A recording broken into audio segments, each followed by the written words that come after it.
ಈ ಅಡಿಕೆ ಗಿಡ ಹಾಕೋದಕ್ಕಿಂತ ಮುಂಚೆ ನಾನು ಸೇವಂತಿಗೆ ಹೂ ಬೆಳೀತಾ ಇದ್ದೆ, 4 ಎಕರೆಗೆಲ್ಲ. ಬಟ್ ಸೀಸನಲ್ಲಿ ಅವಾಗ ಲೇಬರ್ ಚೆನ್ನಾಗಿ ಸಿಗ್ತಿದ್ರು. ಸೀಸನಲ್ಲೆಲ್ಲ 1 ಲಕ್ಷ ಗಂಟೆ ಬೆಳೀತಾ ಇದ್ದೆ ನಾನು, ದೀಪಾವಳಿ ದಸರಾ ಟೈಮಲ್ಲಿ. ಬಟ್ ಬರ್ತಾ ಬರ್ತಾ ಲೇಬರ್ ಪ್ರಾಬ್ಲಮ್ ಆಯಿತು. ಅವಾಗ ಸ್ವಲ್ಪ ರೋಗಗಳು ಜಾಸ್ತಿ ಆದವು. ಹೂವಿನ ಗಿಡಕ್ಕೆ ಕೆಮಿಕಲ್ ಉಪಯೋಗಿಸೋದು ಎಲ್ಲ ಭಾಳ ಆಯಿತು. ಅದರಿಂದ ನಾನು ಅಡಿಕೆ ಗಿಡಕ್ಕೆ ಹೋದೆ. ಒಬ್ಬರೇ ಸಿಂಗಲ್ಲು, ಯಾರನ್ನೂ ಲೇಬರ್ನ ಇಟ್ಕೊಳೋದಿಲ್ಲ. ನಾನೇ ಸ್ವಂತ ನಾನೇ ಮಾಡ್ತಿರ್ತೀನಿ. ಅತಿ ಏನು ಜಾಸ್ತಿ ಕೆಲಸ ಇದ್ದಾಗ ಒಬ್ರಿಗೂ ಲೇಬರ್ ಇಟ್ಕೊತೀನಿ. ಒಂದು 20 ಲೀಟ್ರ್ ಆದವರೆಗೂ ಡೈರಿಗೆ ಹಾಕ್ತಾಯಿದ್ವಿ. ಮತ್ತು ಅದ್ರ ಮೇಂಟೆನೆನ್ಸ್ ಹಸಿ ಹುಲ್ ತೆಗಿತಾಯಿದ್ವಿ. ಅಣ್ಣವ್ರೆ ನಮಸ್ತೆ, ನಿಮ್ಮ ಹೆಸರು ಮತ್ತು ಊರಿನ ಪರಿಚಯ ಮಾಡ್ಕೊಳ್ರಿ ಅಣ್ಣವ್ರೆ. ನಮ್ಮೂರು ಗುಡೂರಂಗನಹಳ್ಳಿ. ನನ್ನ ಹೆಸರು ಸಂಜಯ್ ಅಂತ ಹೇಳ್ಬಿಟ್ಟು. ಯಾವ ಡಿಸ್ಟಿಕ್ಕು, ಯಾವ ತಾಲೂಕು? ಚಿತ್ರದುರ್ಗ ತಾಲೂಕು, ಚಿತ್ರದುರ್ಗ ಡಿಸ್ಟಿಕ್ಕು. ಅಣ್ಣವ್ರೆ ನಾವಿಲ್ಲಿ ನೋಡ್ತಾ ಬೇಸಿಗೆ ಸ್ಟಾರ್ಟ್ ಆಗ್ತಾ ಇದ್ರು ಸಹ ಒಳ್ಳೆ ಹಚ್ಚ ಹಸಿರಾಗಿದ್ದಾವೆ. ಹೌದು. ಎಷ್ಟು ದಿನದ ಸಸಿ ಇವು? ನಾನು ಸಸಿ ಹಾಕಿದ್ದು 1 ವರ್ಷದ ಸಸಿ. ಈಗ ನೆಕ್ಸ್ಟ್ ಜೂನ್ ಬಂದರೆ 4 ತಿಂಗಳು 5 ತಿಂಗಳ 5 ವರ್ಷಕ್ಕೆ ಬೀಳುತ್ತೆ. ಈಗ 4 ವರ್ಷದ ಸಸಿ. 4 ಕಂಪ್ಲೀಟ್ ಆಗುತ್ತೆ. ಜೂನ್ಗೆ 4 ಕಂಪ್ಲೀಟ್ ಆಗಿ 5 ವರ್ಷ ಬೀಳುತ್ತೆ. ಸಸಿ ಎಲ್ಲಿಂದ ತಂದಿದ್ರಿ? ಸಸಿ ಈ ಕಡೆ ಭೀಮಸಮುದ್ರದಿಂದ ತಂದಿದ್ದು. ಭೀಮಸಮುದ್ರ ನಾಟಿ ತಳಿ? ನಡೀತಾಳೆ. ಹೌದು. ಎಷ್ಟು ರೂಪಾಯಿ ಕೊಟ್ಟು ತಂದಿದ್ರಿ? ಅವಾಗೆಲ್ಲ 25-30 ರೂಪಾಯಿ ರೇಟ್ ಇತ್ತು ಅವಾಗ. ಸಸಿನೆಲ್ಲ ಉಣಿಸಿದ್ದು ಎಲ್ಲ ಯಾವ ರೀತಿ ಮಾಡಿದ್ರಿ? ನಾವು ಮಿಷಿನ್ ಬರ್ತದೆ, ಮಿಷಿನಲ್ಲಿ ಗುಂಡಿ ಹೊಡೆದ್ಬಿಟ್ಟು ಸಸಿ ಹಾಕಿದ್ದು. ಇದು ಎಷ್ಟು ಎಕರೆ ಫ್ಲಾಟ್ ಅಣ್ಣವ್ರೆ? ನಮ್ಮದು 1 ಎಕರೆ ಫ್ಲಾಟ್ ಇದು. 1 ಎಕರೆ ಫ್ಲಾಟು. ಸಸಿ ಎಷ್ಟು ಬಿದ್ದಿದಾವೆ ಇಲ್ಲಿ? ಸಸಿ 650 ಸಸಿ ಬಿದ್ದಿದೆ. 650. ದಾಯ ಎಷ್ಟಿದೆ? ದಾಯ 7,500 ಸಾವಿರ. ಡ್ರಿಪ್ಪು ಎಲ್ಲ ಒಂದು 50,000 ರೂಪಾಯಿ ಖರ್ಚು ಬಂದಿದೆ. ಒಂದು 50,000 ಖರ್ಚು ಬಂದಿದೆ. ಮತ್ತೆಲ್ಲ ಗೊಬ್ಬರ ಮತ್ತೆ ನೀರಿಂದೆಲ್ಲ ಯಾವ ರೀತಿ ಮೇಂಟೈನ್ ಮಾಡ್ತಿದ್ದೀರಾ? ನಾವು ಗೊಬ್ಬರ ಕೊಟ್ಟಿಗೆ ಗೊಬ್ಬರನೇ ಹಾಕೋದು. ಕೊಟ್ಟಿಗೆ ಗೊಬ್ಬರ? ರಾಸಾಯನಿಕ ಗೊಬ್ಬರ? ಹೌದು. ಗೌರ್ಮೆಂಟ್ ಗೊಬ್ಬರ ಇಲ್ಲ, ಹಾಕಿಲ್ಲ. ಹಸು ಏನಾದರೂ ಇದಾವ? ಹಸು 4 ಹಸು ಇದ್ದಾವೆ. ಅದರದೇ ಗೊಬ್ಬರ ನಮ್ಗೆ ಸಾಕಷ್ಟು ನಮ್ಗೆ ಗೊಬ್ಬರ ಆಗ್ತದೆ. ಅದನ್ನೇ ನಾವು ಉಪಯೋಗಿಸ್ತಾ ಇದ್ದೀವಿ. ಯಾವ ರೀತಿ ಹಾಕ್ತೀರಾ ಗೊಬ್ಬರನ? ಸ್ಟಾಕ್ ಮಾಡಿ ಸ್ವಲ್ಪ ಒಣಗಿದ ಮೇಲೆ ಹಾಕಿದ್ರೆ ಒಳ್ಳೇದು. ಕೆಲವು ಟೈಮ್ ಹಂಗೆ ಇದ್ರು ಹಂಗೆ ಆಗ್ತಿತ್ತು, ಏನು ಸಮಸ್ಯೆ ಇಲ್ಲ ಹಾಕಿದ್ರೆ. ಜೀವಾಮೃತ ಮಾಡಂತ ಐಡಿಯಾ ಅಥವಾ ಮಾಡ್ತಿದ್ದೀರಾ? ಮಾಡಿಲ್ಲ. ಬಟ್ ಹಸು ಇರೋದ್ರಿಂದ ಗೋಮೂತ್ರನ ಸ್ಟಾಕ್ ಮಾಡಿಬಿಟ್ಟು ನಾವು ಗೋಮೂತ್ರ ಅದಕ್ಕೆ ಹಾಕಿದ್ರು ಒಳ್ಳೇದೆ.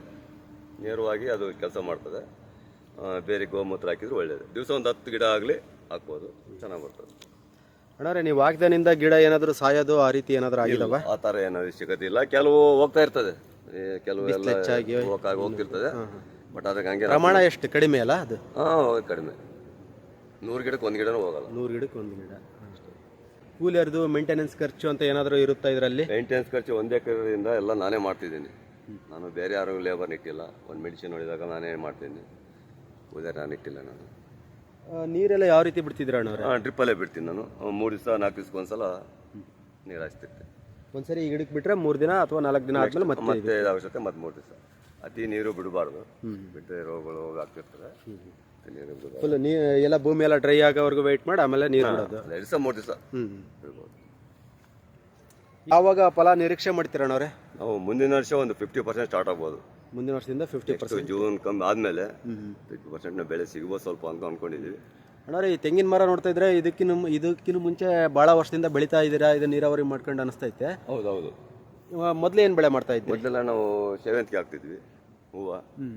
ಹಂಗಾಗ್ಬಿಟ್ಟು ಅವು ಖರ್ಚು ಭಾಳ, ಸ್ವಲ್ಪ ರೋಗಗಳು ಭಾಳ ಆಯಿತು. ಹಂಗಾಗ್ಬಿಟ್ಟು ಲೇಬರ್ ಪ್ರಾಬ್ಲಮ್ಮು. ಹಂಗಾಗ್ಬಿಟ್ಟು ಬಿಟ್ಬಿಟ್ಟು ಅಡಿಕೆ ಗಿಡ ಹಾಕಿದ್ವಿ. ಒಬ್ಬರೇ ಸಿಂಗಲ್ಲು, ಯಾರನ್ನೂ ಲೇಬರ್ನ ಇಟ್ಕೊಳೋದಿಲ್ಲ. ನಾನೇ ಸ್ವಂತ ನಾನೇ ಮಾಡ್ತಿರ್ತೀನಿ. ಅತಿ ಏನು ಜಾಸ್ತಿ ಕೆಲಸ ಇದ್ದಾಗ ಒಬ್ರಿಗೂ ಲೇಬರ್ ಇಟ್ಕೊತೀನಿ. ಇದ್ರೆ ಈಗ ನೀವು ಮಾಡ್ತಿರೋ ಮೇಂಟೆನೆನ್ಸ್ ನೋಡಿದ್ರೆ ಖರ್ಚು ಅಷ್ಟೇನು ಬರ್ತಾ ಇರುತ್ತೆ ಇದರಲ್ಲಿ ಅಂತ ಅನ್ಸೋದಿಲ್ಲ. ಯಾಕಂದ್ರೆ ಅಂತರ ಬೆಳೆ ಬೇರೆ ಹಾಕೊಂಡಿದ್ದೀರಾ. ಹೌದು ಅಣ್ಣವ್ರೆ, ಏನು ಅಂತರ ಬೆಳೆ ಹಾಕಿರೋದು ಇದರಲ್ಲಿ? ರಾಗಿ ಹಾಕಿದ್ವಿ. ಯಾಕಪ್ಪ ಅಂದರೆ ನಮಗೆ ಗೊಬ್ಬರಕ್ಕೆ ಬೇಕು ಅಂತ ಹೇಳ್ಬಿಟ್ಟು ಹಸು ಸಾಕಿದ್ದೀನಿ. ಮತ್ತು ಅದರಿಂದ ಸ್ವಲ್ಪ ಹೈನುಗಾರಿಕೆ ಮಾಡೋದ್ರಿಂದ ನಮಗೆ ಮನೆ ಖರ್ಚಿಗೆ ಹಾಲು ಎಲ್ಲ ಸಿಗ್ತದೆ. ಒಂದು 20 ಲೀಟ್ರ್ ಆದವರೆಗೂ ಡೈರಿಗೆ ಹಾಕ್ತಾ ಇದ್ವಿ. ಮತ್ತು ಅದ್ರ ಮೇಂಟೆನೆನ್ಸ್ ಹಸಿ ಹುಲ್ ತೆಗಿತದೆ. ಈಗ ಬೇಸಿಗೆಯಿಂದ ನಾವು ಈಗ ಪೂರ್ತಿ ಬೇಸಿಗೆನಲ್ಲಿ ಹಸಿ ಹುಲ್ಲೇ ಮೇಯ್ತದ. ಬೇಸಿಗೆನಲ್ಲಿ ಒಣ ಹುಲ್ ಮೇಯಂತದೇನಿಲ್ಲ, ಬೇಸಿಗೆನಲ್ಲೂ ಹಸಿ ಹುಲ್ಲು ಮೇಯಿಸ್ಬೇಕು ಅಂತ ಮೇಯಿಸ್ಬೇಕು. ನಾವು ಹಸಿ ಹುಲ್ಲು ಸಿಗ್ತದೆ. ಸುಮ್ಮನೆ ಖಾಲಿ ಬಿಡೋ ಈಗ ಹುಲ್ಲು ಹಾಕಿದ್ರಿಂದ ಬೇರೆ ಹುಲ್ಲೇನು ಬೆಳೆಯಲ್ಲ. ಭೂಮಿನೂ ತಂಪಿರುತ್ತೆ ಈ ಬೇಸಿಗೆನಲ್ಲಿ. ಕೂಲ್ ಇರ್ತದೆ. ರಾಗಿ ಅಂದರೆ ಕೂಲ್ ಇರ್ತದೆ.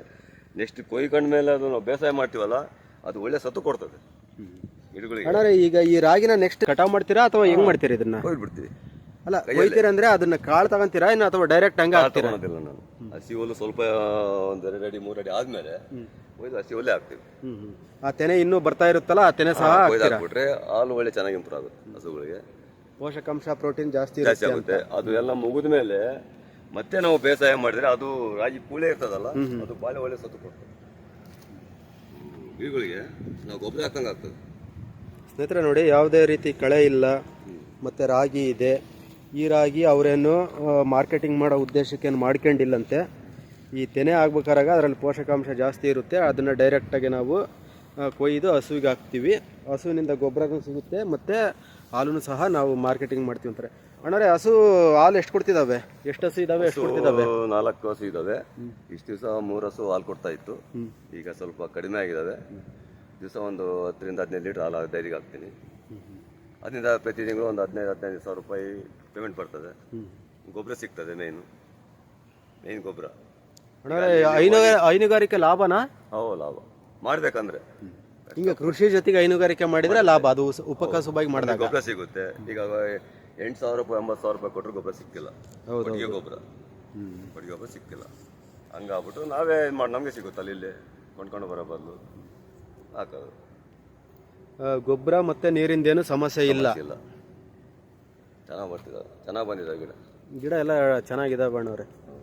ಆಲ್ಮೋಸ್ಟ್ ಈಗಲೇ ಆಲ್ರೆಡಿ ಒಂಬಳೆ ಹೊಡೆದಿದ್ದಾವೆ. ಬಟ್ ಇವ್ಯಾವು ಬರೋದಿಲ್ಲ ಅಲ್ಲ, ಈಗ ನೆಕ್ಸ್ಟ್ ಇವೆಲ್ಲ ಅರಳುದ್ರು ಹೋಗ್ತವೆ. ನೆಕ್ಸ್ಟ್ ಬರ್ತದೆ. ನೆಕ್ಸ್ಟ್ ಅದರಲ್ಲಿ ಕೆಲವು ಆಲೆ ಉದುರಿದಾವೆ, ಸೆಕೆಂಡ್ ಟೈಮ್ ಸ್ಟಾರ್ಟ್ ಆಗಿದ್ದಾವೆ. ಅವು ಕಾಯಿ ಕಚ್ಚಿದಾವ.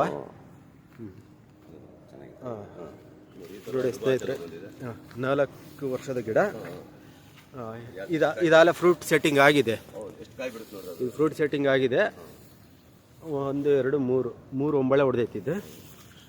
ಮುಂದಿನ ವರ್ಷ ಒಂದು 50% ಬರುತ್ತೆ ಅಂತ ಹೇಳ್ತಿದ್ದಾರೆ. ಅಣ್ಣವ್ರೆ, ಅಡಿಕೆ ಕೃಷಿ ಮಾಡ್ತಾರಲ್ಲ, ಆ ರೈತರಿಗೆ ಏನಂತ ಹೇಳೋದಕ್ಕೆ ಇಷ್ಟಪಡ್ತೀರಾ? ಈಗ ಏನಿಲ್ಲ, ನಮ್ಮ ಸ್ವಲ್ಪ ಜಮೀನಿದ್ರೆ ಈ ಥರ ದನ ಕೊಟ್ಟಿಗೆ ಗೊಬ್ಬರ ಮಾಡ್ಕೊಂಡ್ರೆ ಒಳ್ಳೆಯದು. ಈಗ ಬೇರೆ ಗೊಬ್ಬರ, ಈಗ ಸರ್ಕಾರಿ ಗೌರ್ಮೆಂಟ್ ಗೊಬ್ಬರ ಹಾಕೋದ್ಕಿನ್ನ ಅದು ಕೊಟ್ಟಿಗೆ ಗೊಬ್ಬರ ಒಳ್ಳೆಯದು ಅಂತ ನನಗನ್ನಿಸ್ತದೆ. ಅಣ್ಣವ್ರೆ, ಇದಕ್ಕಿಂತ ಮುಂಚೆ ನೀವು ಹೂವಿನ ಕೃಷಿ ಮಾಡ್ತಿದ್ರಲ್ಲ, ಈಗ ಸದ್ಯ ನಿಮಗೆ ಯಾವುದೇ ರೀತಿ ಆದಾಯ ಇಲ್ಲ. ಮತ್ತೆ ಅದು ಅವಾಗ ಚೆನ್ನಾಗಿತ್ತು, ಈಗ ಯಾವುದೇ ಆದಾಯ ಇಲ್ಲ 4 ವರ್ಷದಿಂದ ಅಂತ ಹಂಗೇನಾದ್ರು ಅನ್ಸಿದೆಯಾ? ಇಲ್ಲ, ಆ ಥರ ಅನಿಸಿಲ್ಲ. ಬರುತ್ತಲ್ಲ ಇನ್ನೇನು. ಈಗ ಒಂದ್ಸರಿ ಸ್ಟಾರ್ಟ್ ಆದರೆ ಮುಗೀತು. ಈಗ ಮೇನ್ ಏನಪ್ಪ ಅಂದ್ರೆ ಅದರಲ್ಲೇ ಆದಾಯ ಇತ್ತು, ಇಲ್ಲ ಅಂತಂದಲ್ಲ. ಬಟ್ ಈಗ ಅವಕ್ಕೆಲ್ಲ ರೋಗ ಜಾಸ್ತಿ ಆಗಿದ್ದಾವೆ, ಲೇಬರ್ ಪ್ರಾಬ್ಲಮ್ಮು. ಹಂಗಾಗ್ಬಿಟ್ಟು ನಾವು ಕೈ ಬಿಟ್ಟಿದ್ದು. ಈಗ 1 ವರ್ಷ 8 ವರ್ಷ ಗಿಡ ಆಗ್ಬಿಟ್ರೆ ಪ್ರತಿ 1 ಎಕರೆಗೆ 5 ರಿಂದ 6 ಲಕ್ಷ ರೂಪಾಯಿ ಆದಾಯ ತೊಗೊಂತೆ ಅಂತ ನನ್ನ ಎಕ್ಸ್ಪೆಕ್ಟೇಷನ್ ಇದೆ. ನನಗೆ 5 ರಿಂದ 6 ಲಕ್ಷ ಇದೆ. 3 ವರ್ಷ ಅಂದರೆ 6 ರಿಂದ 7 ವರ್ಷ ಆದರೆ 5 ಲಕ್ಷ ತೊಗೊಂತೆ ಅಂತ ನನ್ನ ಭರವಸೆ ನನಗಿದೆ. ತೊಗೊತೀನಿ. ಇಲ್ಲ, ನೋಡ್ತಾ ಇದ್ರೆ ಎಲ್ಲ ಚೆನ್ನಾಗಿದ್ದಾವೆ. ಅಣ್ಣವ್ರೆ, ನೀರಿನ ವ್ಯವಸ್ಥೆ ಎಲ್ಲ ನಿಮ್ಮಲ್ಲಿ ಬೋರ್ವೆಲ್ದ ಯಾವ ರೀತಿ ಮಾಡ್ಕೊಂಡಿದ್ದೀರಾ? ಬೋರ್ವೆಲ್ ನೀರೆಲ್ಲ ಚೆನ್ನಾಗಿ ಬರ್ತಿದ್ದಾವೆ. ಎಷ್ಟಿದಾವೆ ಬೋರ್ ನಿಮ್ಮ? ಒಂದೇ ಬೋರ್ ಇರೋದು. ಒಂದು ಬೋರು 1 ಎಕರೆಗೆ ಫುಲ್ ಮೇಂಟೈನ್ ಮಾಡ್ತಿದ್ದೀರಾ? ಒಟ್ಟು 3 ಎಕರೆ ಇದೆ. 3 ಎಕರೆ ನಮ್ಮ 1 ಎಕರೆ, ಒಟ್ಟು 3 ಎಕರೆನೂ ಮೇಂಟೈನ್ ಮಾಡ್ತಿದ್ದೀವಿ. 3.5 ಎಕರೆಗೆ ಆಗಷ್ಟು ನೀರಿದಾವೆ. ಅಣ್ಣವ್ರೆ, ಈಗ ನೀರು ಎಲ್ಲ ಡ್ರಿಪ್ಪಲ್ಲಿ ಬಿಡ್ತಿದ್ದೀರಲ್ಲ, ಈಗ ಬೇಸಿಗೆ, ಈಗ ಇದು ರಾಗಿಗೆಲ್ಲ ಯಾವ ರೀತಿ ಸಫಿಷಿಯೆಂಟ್ ಆಗುತ್ತಾ ಡ್ರಿಪ್ಪಲ್ಲಿ ಬಿಡೋದು? ಇಲ್ಲ, ಬೇಸಿಗೆ ಇರೋದ್ರಿಂದ ಸ್ವಲ್ಪ ನೀರು ಸಫಿಷಿಯೆಂಟ್ ಆಗಲ್ಲ. ಹಂಗಾಗ್ಬಿಟ್ಟು ರಾಗಿಗೆ ಉಪಯೋಗ ಆಗಲಿ ಅಂತ ಹೇಳ್ಬಿಟ್ಟು ನೀರು ಡೈರೆಕ್ಟಾಗಿ ಹಂಗೆ ಹಾಯಿಸ್ಬಿಡ್ತೀವಿ ನಾವು. ಇನ್ಮೇಲೆ ಡೈರೆಕ್ಟ್ ಬಿಡ್ತೀರಾ? ಬೇಸಿಗೆ ಮುಗಿಯೋವರೆಗೂ ಡೈರೆಕ್ಟ್ ಹಾಯಿಸ್ಬಿಟ್ರೆ ರಾಗಿಗೂ ಉಪಯೋಗ ಆಗ್ತದೆ, ಮೇವು ಚೆನ್ನಾಗಿ ಬರ್ತದೆ.